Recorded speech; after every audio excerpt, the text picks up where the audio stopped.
Good morning everyone. As we were doing the examples of Stokes theorem, so उसी से related हमारा next example है example number 6.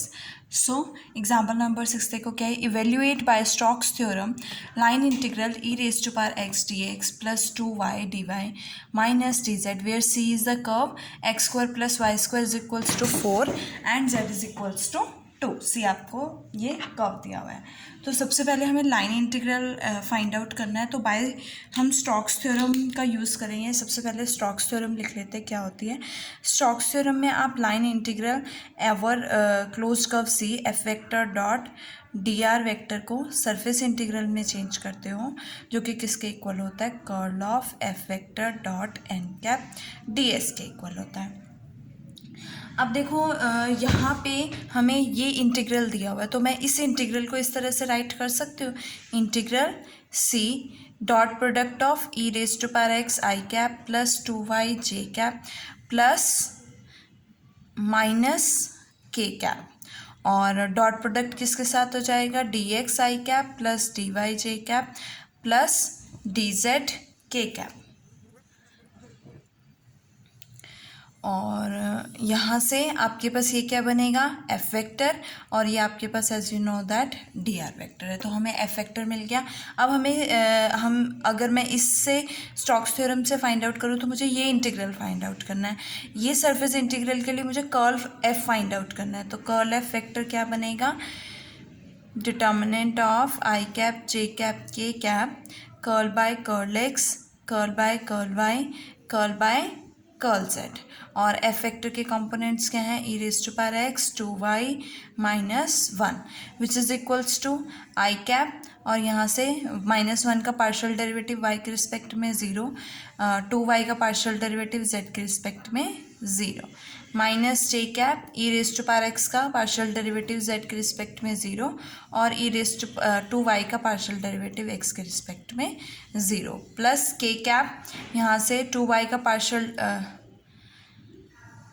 -1 का partial derivative यहाँ पे 0 हो जाएगा, और इस केस में 2y का पार्शियल डेरिवेटिव x के रिस्पेक्ट में 0 और ई रेज टू पावर x का पार्शियल डेरिवेटिव y के रिस्पेक्ट में 0. तो ये वैल्यू क्या आ जाएगी, 0 वेक्टर आ जाएगा. तो कर्ल ऑफ f 0 हो गया, तो ये पूरा इंटीग्रल क्या हो जाएगा, 0. और अगर ये सरफेस इंटीग्रल 0 हो गया तो line integral f dot D R P क्या हो जाएगा, 0 हो जाएगा, which is our required answer.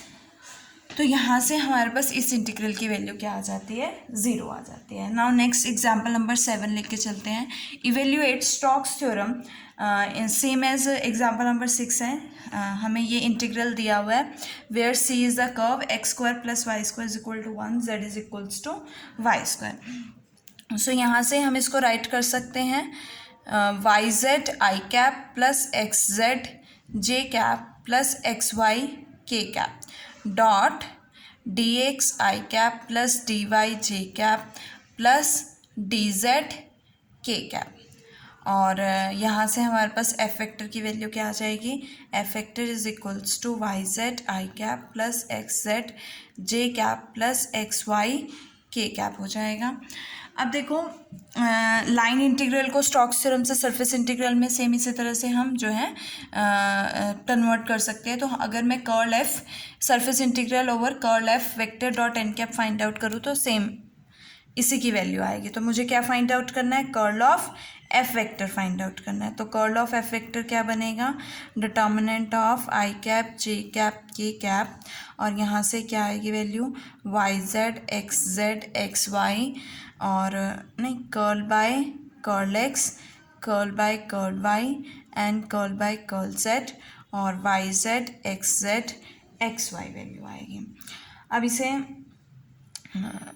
Expand करो आई कैप के लॉन्ग, ये क्या हो जाएगा, एक्स हो जाएगा. इसको करोगे ये भी क्या आएगा, एक्स आएगा.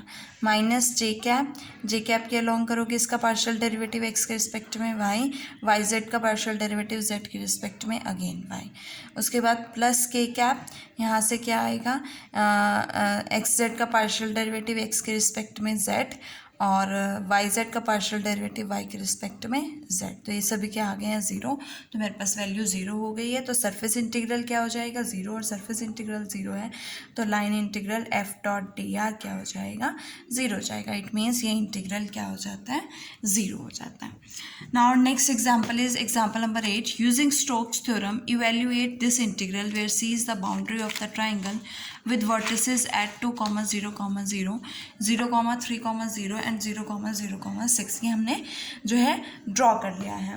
देखो ये आपके पास इंटरसेप्ट फॉर्म है, इंटरसेप्ट पे क्या कर रहा है ये कट कर रहा है एक्स एक्सिस पे, वाई एक्सिस पे, जेड एक्सिस पे। तो जब आपके पास इंटरसेप्ट्स होते हैं तो उस केस में इक्वेशन क्या बनती है, अगर आपके पास एक्स इंटरसेप्ट ए है, वाई इंटरसेप्ट वाई है और Z intercept Y intercept B है और जेड इंटरसेप्ट सी है, तो आपके पास इक्वेशन जो बनती है प्लेन की वो क्या हो जाती है X upon A plus Y upon B plus Z upon C is equals to 1। Means अगर यहाँ ए हो जाए, बी हो जाए, सी हो जाए, तो इस केस में इक्वेशन क्या बनेगी x/2 plus y/3 plus z/6 is equals to 1। Solve करोगे इसे, आपके पास क्या आएगा 3x plus 2y plus z minus 6 is equals to 0। ये आपके पास सरफेस की इक्वेशन आ गई है। तो अब हमें किस में कन्वर्ट करना है, लाइन इंटीग्रल फाइंड आउट करना है। तो लाइन इंटीग्रल को हम सरफेस इंटीग्रल में कन्वर्ट चेंज करेंगे और देन हम फाइंड आउट करेंगे। तो सरफेस इंटीग्रल के लिए हमें क्या फाइंड आउट करना है, सबसे पहले तो curl F vector find out करना है। उसके बाद हमें एन कैप फाइंड आउट करना है। देखो एन कैप कैसे होगा, उस सरफेस का एन कैप किसके अलॉन्ग, डेल एस के अलॉन्ग लाई करता है, तो मीन्स मुझे डेल एस का यूनिट वेक्टर फाइंड आउट करना है। तो एन कैप क्या होगा डेल एस, ये एस ले लेते हैं सरफेस, और del S upon magnitude of del S. तो डेल एस क्या बनेगा, एस का पार्शियल डेरिवेटिव एक्स के रिस्पेक्ट में आई कैप, एस का पार्शियल डेरिवेटिव वाई के रिस्पेक्ट में जे कैप और जेड के रिस्पेक्ट में के कैप। तो एक्स के रिस्पेक्ट में करोगे 3 आई कैप, वाई के रिस्पेक्ट में करोगे 2 जे कैप, जेड के रिस्पेक्ट में करोगे 1 के कैप। और मैग्नीट्यूड ऑफ डेल एस क्या हो जाएगा, स्क्वायर रूट ऑफ 3 का स्क्वायर 9 प्लस 2 का स्क्वायर 4 प्लस 1। तो यहाँ से क्या आएगा 9 और 4 13 और 1 14, तो स्क्वायर रूट 14 बनेगा।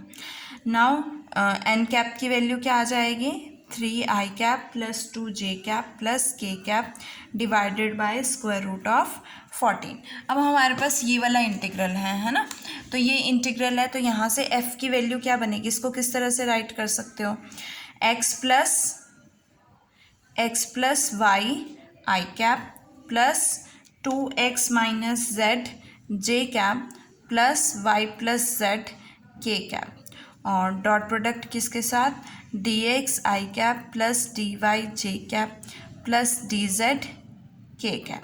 एफ वेक्टर क्या हो गया यहाँ से, F vector is equals to X plus Y I cap plus 2x minus Z J cap plus Y plus Z के कैप। हमें क्या फाइंड आउट करना है, लाइन इंटीग्रल को सरफेस इंटीग्रल में चेंज करते हो तो आपके पास क्या आता है curl of F vector dot N cap. N cap find out कर चुके हो, क्या फाइंड आउट करना है, curl of F vector find out करना है। तो करते हैं curl of F vector find out, तो यहाँ से क्या आएगा curl of F vector is equals to determinant of I cap J cap के कैप, और यहाँ से क्या बनेगा curl by curl x, curl by curl Y, curl by curl Z. F1 क्या हो गया X plus Y, F2 2x minus Z और y प्लस जेड। आई कैप के अलॉन्ग करो तो क्या आएगा आपके पास, यहाँ से वैल्यू क्या बनेगी y प्लस जेड का पार्शियल डेरिवेटिव y के रिस्पेक्ट में 1 माइनस 2x माइनस जेड का पार्शियल डेरिवेटिव z के रिस्पेक्ट में -1 माइनस माइनस प्लस 1 हो जाएगा। We get 2 I cap. Next minus J cap पे चलते हैं, y प्लस जेड का x के रिस्पेक्ट में पार्शियल डेरिवेटिव 0 और x प्लस वाई का z के रिस्पेक्ट में 0 हो जाएगा, प्लस के कैप। यहाँ से क्या आएगा आपके पास 2x माइनस जेड का पार्शियल डेरिवेटिव x के रिस्पेक्ट में 2 और x प्लस वाई का 1, तो क्या बनेगी वैल्यू 2 आई कैप प्लस 1 के कैप हो जाएगा। देखो अब हमारे पास जो ये लाइन इंटीग्रल हमें गिवन है, ये लाइन इंटीग्रल को हम सरफेस इंटीग्रल में चेंज करेंगे, तो ये एफ डॉट डी आर है, तो किसके इक्वल हो जाएगा surface integral curl of F vector dot N cap D S. मतलब मुझे क्या फाइंड आउट करना है, curl F vector dot N cap. So यहाँ से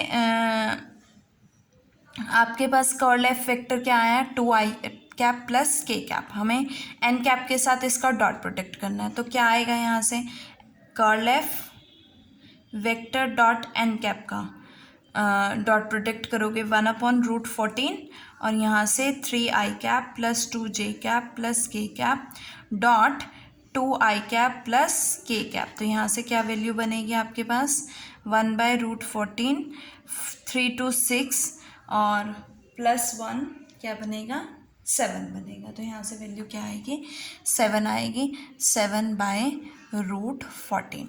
तो मतलब ये इंटीग्रल आपके पास क्या बन गया, हमें ये सॉल्व करना है 7/√14 और ds। अब देखो हमें यहाँ पे सरफेस इंटीग्रल सॉल्व करने के लिए प्रोजेक्शन लेते हो।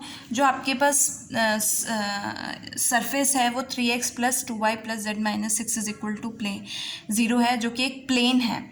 तो इस प्लेन की जो प्रोजेक्शन है हम वो किसी भी प्लेन में ले सकते हैं, एक्स वाई में भी ले सकते हैं, वाई जेड में भी ले सकते हैं, जेड एक्स में भी ले सकते हैं।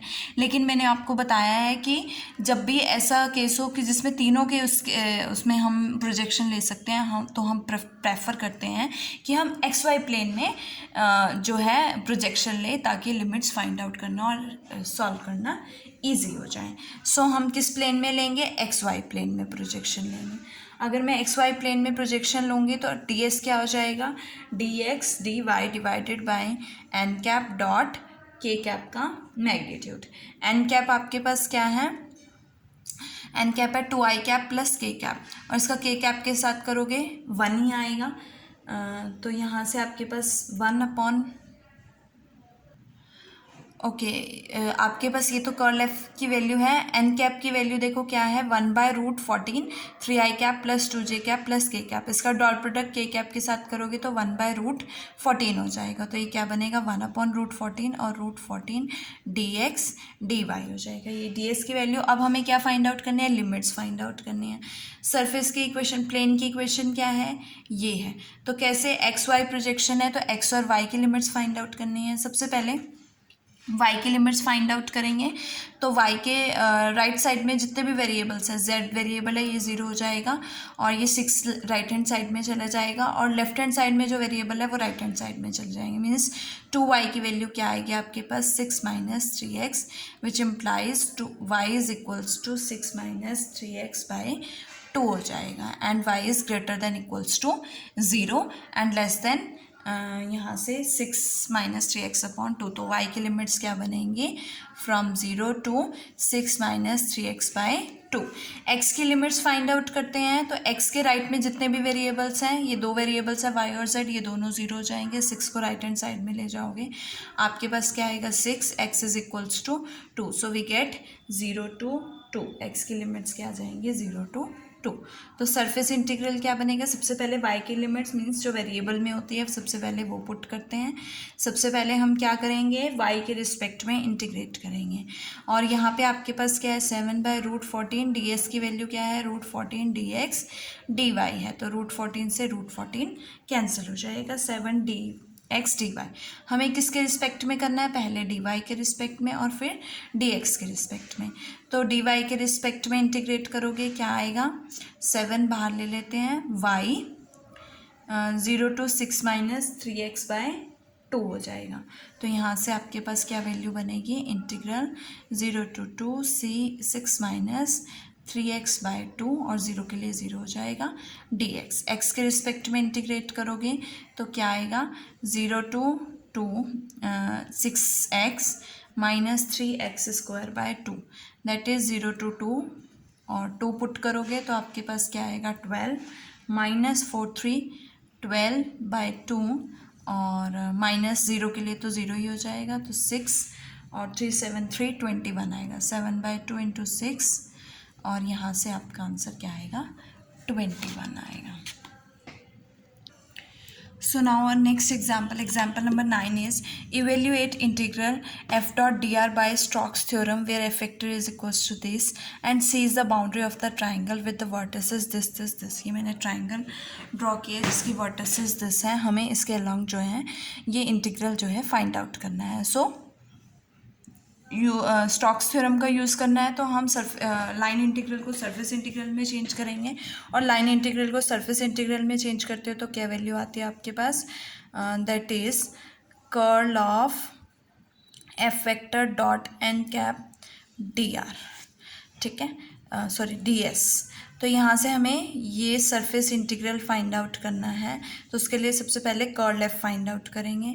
तो curl F vector is equals to determinant of I cap J cap के कैप और curl by curl x, curl by curl Y and curl by curl Z. यहाँ पे एफ वेक्टर क्या है,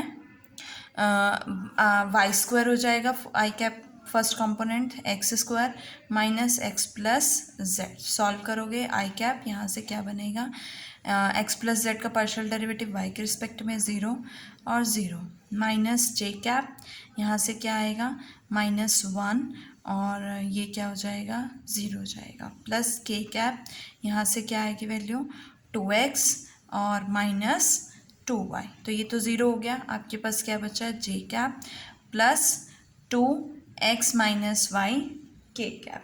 ये आपके पास किसकी वैल्यू आई है, कर्ल एफ वेक्टर की. अब देखो यहाँ पे जो ट्राइंगल है वो एक्स वाई प्लेन में है तो इसका जो आउटवर्ड नॉर्मल बनेगा वो किस डायरेक्शन में बनेगा, जेड एक्सिस में, पॉजिटिव जेड एक्सिस में. तो एन कैप किसके इक्वल हो जाएगा, के कैप के इक्वल हो जाएगा.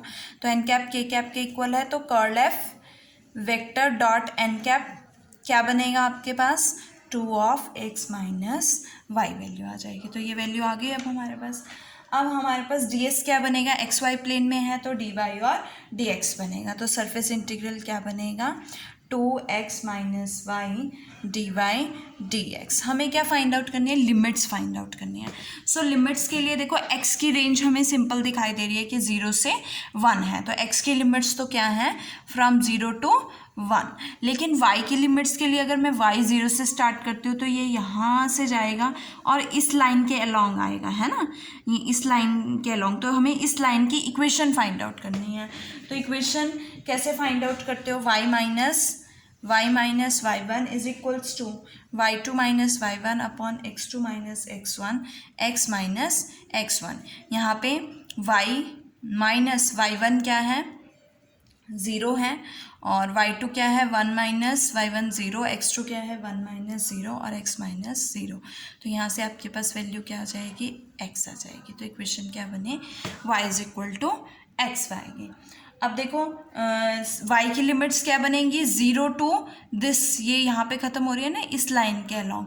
तो 0 to y is equals to x. तो y is equal to 0 to क्या बनेगी लिमिट्स x बनेंगी. तो हमारे पास क्या आएगा, सबसे पहले y के रिस्पेक्ट में इंटीग्रेट करोगे और फिर x के रिस्पेक्ट में इंटीग्रेट करोगे 2x minus Y D Y D x. Y के रिस्पेक्ट में करते हैं क्या आएगा यहाँ से 2x y minus y square by 2 और डी एक्स लिमिट्स क्या हैं 0 टू x. क्या बनेगा 0 to 1 twice of x square minus x square by 2 और 0 के लिए तो 0 ही हो जाएंगे.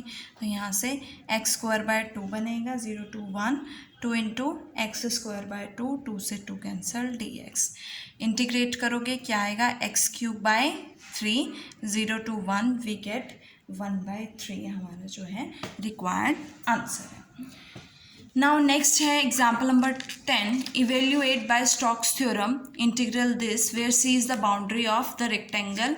एक्स की लिमिट्स देखो ऑलरेडी दी हुई है 0 to pi and y is equal to 0 to 1 और जेड इज इक्वल्स टू क्या है 3 है. सो अगेन मैं इसको एक्स वाई प्लेन में जेड इज इक्वल्स टू 3 है तो ये किस प्लेन के पैरेलल होगा, एक्स वाई प्लेन के पैरेलल होगा. और अगर एक्स वाई प्लेन के पैरेलल है तो इट मीन्स कि आपका जो आउटवर्ड नॉर्मल होगा वो जेड एक्सिस के लॉन्ग होगा. तो एन कैप की वैल्यू क्या आ जाएगी के कैप आ जाएगी. नेक्स्ट हम फाइंड आउट करेंगे कर्ल एफ वेक्टर. तो यहाँ से देखो एफ वेक्टर क्या बनेगा, इसको आप लिख सकते हो साइन जेड आई cap minus cos x j cap plus sine y के कैप डॉट डी एक्स आई कैप प्लस डी वाई जे कैप प्लस डी जेड के कैप। तो यहाँ से एफ वेक्टर की वैल्यू ये हो गई है आपकी। तो यहाँ से फाइंड आउट करेंगे हम कर्ल एफ, क्या वैल्यू आएगी, आई कैप जे कैप के कैप और curl by curl x, curl by curl Y, curl by curl z, sine z minus cos x sine y. और यहाँ से आई कैप के अलॉन्ग क्या बनेगा, साइन वाई की डिफ्रेंशिएशन वाई के रिस्पेक्ट में क्या हो जाएगी, कॉस वाई हो जाएगी, माइनस ये तो ज़ीरो हो जाएगा, माइनस जे कैप यहाँ से क्या आएगा, साइन वाई की का पार्शियल डेरिवेटिव एक्स के रिस्पेक्ट में ज़ीरो और साइन जेड का पार्शियल डेरिवेटिव जेड के रिस्पेक्ट में कॉस जेड हो जाएगा, plus K cap minus cos x का डेरिवेटिव माइनस साइन एक्स, तो ये प्लस साइन एक्स हो जाएगा, माइनस ये तो ज़ीरो बन जाएगा। तो आपके पास वैल्यू क्या आएगी, कॉस वाई आई कैप प्लस कॉस जेड जे cap plus sine x k cap. अब हमें इसका कर्ल एफ वेक्टर का एन कैप के साथ डॉट प्रोडक्ट करना है ना, तो curl F vector dot N cap क्या बनेगा, एन कैप क्या है, के कैप है, तो यहाँ से क्या आएगी वैल्यू, साइन एक्स आएगी। तो इंटीग्रल क्या बनेगा, सरफेस इंटीग्रल वाई और एक्स के रिस्पेक्ट में है, तो sine x D Y D x. Y की लिमिट्स क्या है, 0 to 1 है और एक्स की लिमिट्स क्या है, 0 to पाई है। तो सबसे पहले वाई के रिस्पेक्ट में इंटीग्रेट कर दो, क्या आएगा आपके पास 0 to पाई, यहाँ से साइन एक्स और वाई की क्या हो जाएगी, वाई हो जाएगी, that is 0 to 1 D x. तो 1 ही आएगा, बचेगा क्या आपके पास, साइन एक्स, तो sine x D x. Integration क्या होती है साइन एक्स की, माइनस कॉस एक्स और लिमिट्स 0 to पाई, तो कॉस पाई -1 माइनस माइनस +1 और माइनस माइनस प्लस कॉस 0 क्या हो जाएगा, 1, दैट इज़ आंसर इज़ 2। और इसके साथ आपके जो है स्टोक्स थ्योरम के एग्जांपल्स खत्म होते हैं। नेक्स्ट वीडियो में हम ग्रीन्स थ्योरम के एग्जांपल्स करेंगे।